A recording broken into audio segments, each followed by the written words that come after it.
Hey guys, today I'm going to be reading an email from John, and he's going to tell me a bit about what he's been through and really go through the basics of what's happening in his life and how he wants to get his relationship to a 10 out of 10 and how he's having a bit of trouble. Okay. So, first of all, let's read this email. All right. Hey, coach, how are you? Yep, good. Okay. Starts off by saying he's been having a bit of trouble with his girlfriend, and he thinks she has been cheating on him, and he wants to pretty much know what to do. To sort of summarize the email. Okay, well, I can put this into perspective a little bit. If realistically, the way I see it, cheating in relationships, if the person's really cheating on you, what are you still doing in the relationship? There's not really, as far as I can tell, there's not really a good reason to stay in a relationship long term if your partner's cheating on you, or they're doing a lot of untrustworthy behavior. Okay, so there's a lot of red flags in this department. Your partner's not letting you check their phone or look at their phone at all, like very secretive, lots of passwords and passcodes and all this sort of stuff. Secondly, they're a bad communicator. They don't want to tell you what they're up to. They're very secretive, all these secrets and lies and all this sort of stuff. So you may not be exactly sure what they're up to, but they're definitely being deceitful. These aren't good traits to have. And I've talked about this in some of my other videos. Something, John, you really got to ask yourself is, would my ideal partner do this? Keep asking yourself over and over again, would my ideal partner do this? If the answer is no, too many times in a row, just end the relationship. Realistically, if you keep asking yourself that question, would my ideal partner do this, and you keep coming up with the answer no, what are you doing with that person? Why are you in a relationship with that person to begin with? If the answer is no too many times, well, there's your answer whether you should be with them or not. Okay, you should ask yourself that question: is the person I'm with, are the actions they're doing congruent with someone who would be my ideal partner? I ask myself that question, and the answer is always yes. Okay, 99% of the time it's yes. All right, there's going to be times when you're with someone and they're going to piss you off for sure. Yeah, no, even a 10 out of 10 relationship, there's going to be little segments of time where you go, oh man, that's annoying, and all this sort of stuff. Okay, which is totally understandable. That's completely normal. I'm talking about the average of time. Okay, there's so many bad things all the time. You got to go. So cheating in relationships, I don't think personally there's any coming back from it, depending on the severity and depending on what they really did. If they actually slept with someone else and, you're madly in love with them, but they're sleeping with other people, it'd go, well, this is not something my ideal partner would do. Is that someone who you want to spend the rest of your life with? And is this regular behavior as well? Guys, if you want to send me an email with some of your issues, or you want to talk to me about your relationship, go in my About section and send me an email, and I'll talk about it on these YouTube videos, and yeah, we can go from there as well. So if you got any relationship questions, send me an email, and if I see your email, I'll talk about it in the video. No doubt there'll be some emails I miss, but if I see yours, I'll put it down, okay? So cheating with relationships, a lot of people come to me and said, look, I think my partner's cheated on me, or my partner has cheated on me in the past. Is there a way to getting past this and all this sort of stuff? There are ways to get past it. If you both really, say it happened 5 years ago and you've been working together and you really want to get past it, awesome. You can do it. Good, trustworthy behavior over time, along with attraction building, is going to get your relationship back to a 10 out of 10, back to what it was. Okay, so yes, it's possible. Is it hard work? Yeah. Would I personally do it? I wouldn't do it myself. I think it's too much hard work, and it's rebuilding that trust, which is so severely severed. It's a lot of hard work. Is it possible? Yeah, everything's possible. You can do it. And so if you cheated on your partner and you want to make that relationship right again, you got to be honest about the past. Say, yeah, I did that. It was a stupid mistake. It'll never happen again. Obviously, my words are cheap, but I'm going to show you over time how trustworthy and congruent I am with those words, and constantly build her attraction, take her on dates, make her fall completely in love with you again. Sometimes what I like to do is call doing a hard reset. Okay, to say we're just going to restart the relationship right now. Boom, restart it. Let's start again, completely fresh, and whole dating stage again. Obviously, it's going to be hard if you're living together because you won't be able to do a hard reset. If you're not living together and you're just in the dating stages, or you're even in an exclusive relationship but you're not living together, you can go, look, let's take a few weeks break. Let's not talk to each other for 2 weeks. And then we come back together. We can go on a date, and then we can start to see if anything happens. It happens. If it doesn't, we'll just move on.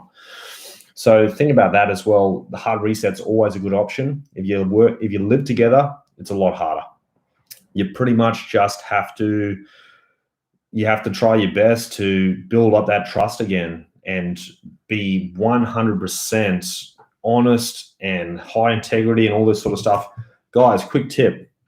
If you're acting suspicious, it's going to look like you're suspicious and you're hiding something, and then a girl's going to look through your phone and quiz you and test and test and test and test and test. So quick tip. Take all the passwords off your phone. Take them all off your phone. I don't have a single password on my phone except for my banking app, which I think you have to have. But other than that, there's anyone can anytime. There's nothing on there. Anyone at any time, swipe up, no thumb code, no passcode, no nothing. If you're so transparent with everything you do, and your girl says who you're texting to, you go, oh, just talking to a friend or a client. Here you go, you can have a look. Pass them your phone every time. I do it every time. If I'm talking to someone and my girl says, oh, who are you talking to? Oh, just a client. Do you want to look? If you're that transparent all the time, even you just come across as so honest and such a high integrity level. Just completely transparent at all times. That's how you got to be with your partner. Now, I say the saying a lot, honesty is not the best policy. Society tells us all the time that honesty is the best policy. It's not the best policy. It's not the best policy. What do I mean by that? What I mean is the past. We don't live in the past, so there's no point talking excessively about it. Honesty is not the best policy refers to the term I'm sure a lot of you guys have experienced when you're in a new relationship and the person you're dating asks, how many people have you slept with? Or how many people have you gone out with? Or how many partners have you had? Don't answer this question. Never, ever answer that question. If, like, I've got kids to another partner, and when my partner's asked that in the past, I say, well, I'm actually a virgin and you're the first person I slept with. It's obviously a lie. I'm obviously being sarcastic, but I never tell her how many people I slept with. It's going to hurt her feelings. In turn, she's getting angry at me, and it's going to hurt my feelings, and we're going to hold resentment for each other, and the relationship will start to slowly decrease in one way or another. Who's the winner in the situation? I'm a loser. She's a loser. Everyone loses. If it's a lose-lose situation, don't answer the question. Situation should be win-win. If it's lose-lose and not even one winner, throw it in the bin. That's complete garbage. So never tell them. Use jokes. Never say a number. And if you want to be serious and you don't want to joke about it, say a sentence more like, look, that's in the past, baby. I don't care about the past. I don't live in the past. I live in the present. And I care about being in the present with you or building a future with you. That's all I care about. I don't care about what happened in the past. I don't live there. Saying a sentence like that, the girls will go, that's a good answer. Okay. And secondly, that's the answers to give. Never, but on another note, don't ask the question. Never ask the question, guys. Asking specific questions about their past, which you know are going to hurt your feelings, don't ask the questions. Don't ask questions you don't want to know the answer to. Okay. This is what I call tattooing the brain. Okay. Now you probably have some sentences in your brain which you heard someone say years ago. and they're tattooed in your brain. You cannot forget them, even if you tried. They're so emotionally scarring that they're tattooed in your brain. You want to be very, very careful with what you say, okay? Communication and the words we use can be tattooed inside your partner's brain, and you didn't even know it was a big deal when you said it. You might have said something that wasn't a big deal to you at all, and it's tattooed inside their brain, and they'll never forget it, and they'll build resentment and angst, and the relationship will start falling apart. I've seen this many times, okay? So you want to be very, very careful in the words you say. Just because it's not a big deal to you doesn't mean it's not going to severely hurt your partner's feelings. And even if they don't show it, people have said sentences to me before, partners I've been with before, and they've said sentences to me which were tattooed inside my brain. But in the moment, I showed no emotional volatility in my face. I was completely emotionally established. Went, okay, cool. Just totally had a mask on. Couldn't see, they couldn't see any emotion, negativity, or anything on my face.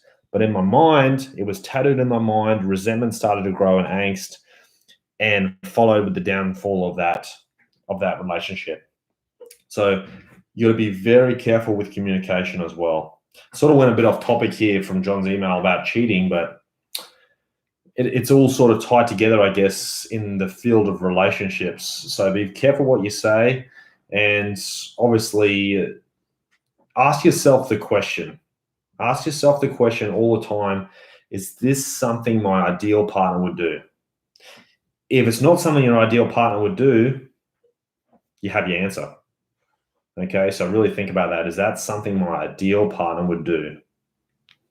Guys, if you want me to answer your questions on a YouTube video, and I can change the name if you want, send me an email or send me a message somewhere, whatever.